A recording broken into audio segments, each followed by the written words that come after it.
السلام علیکم ورحمۃ اللہ وبرکاتہ۔ بسم اللہ الرحمن الرحیم۔ شیطان کی چالیں۔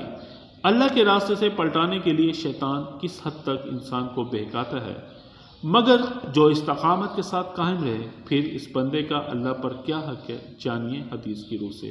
سنن نسائی کی حدیث 3136 میں حضرت صبرہ بن ابو قافہ رضی اللہ تعالی عنہ سے روایت ہے کہ میں نے رسول اللہ صلی اللہ علیہ وآلہ وسلم کو فرماتے سنا، شیطان انسان کو گمراہ کرنے کے لیے اس کے سب راستوں پر بیٹھتا ہے۔ وہ اس کے لیے اسلام کے راستے پر بیٹھتا ہے اور کہتا ہے، کیا تو اسلام لا کر اپنے اور اپنے آباء و اجداد کے دین کو چھوڑ دے گا؟ لیکن انسان اس کی نافرمانی کر کے مسلمان ہو جاتا ہے۔ پھر وہ اس کے سامنے ہجرت کے راستے پر بیٹھ جاتا ہے اور کہتا ہے، کیا تو ہجرت کر کے اپنا وطن اور آسمان چھوڑ دے گا؟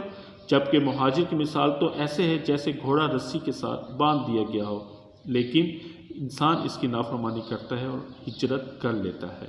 پھر شیطان اس کے سامنے جہاد کے راستے پر آ کر بیٹھتا ہے اور کہتا ہے، تو جہاد کرے گا، یہ تو جان و مال کی مشقت کا نام ہے، پھر تو لڑائی کرے گا، تو مارا جائے گا، تیری عورت سے کوئی دوسرا شخص شادی کر لے گا اور تیرا مال وارثوں میں تقسیم کر دیا جائے گا، لیکن مومن اس کی نافرمانی کرتا ہے اور جہاد کرتا ہے۔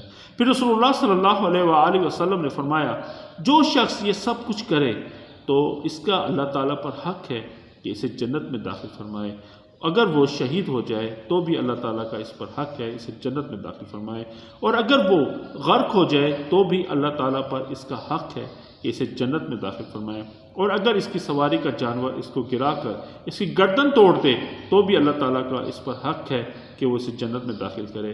جب بھی انسان دین کے راستے میں چلنا شروع کرے تو شیطان ہر قدم پر آ کر اس کا حوصلہ پست کرنے کی کوشش کرتا ہے اور اسے دنیاوی مصیبتوں سے ڈراتا ہے اور دنیاوی آسائشوں کی طرف متوجہ کرتا ہے۔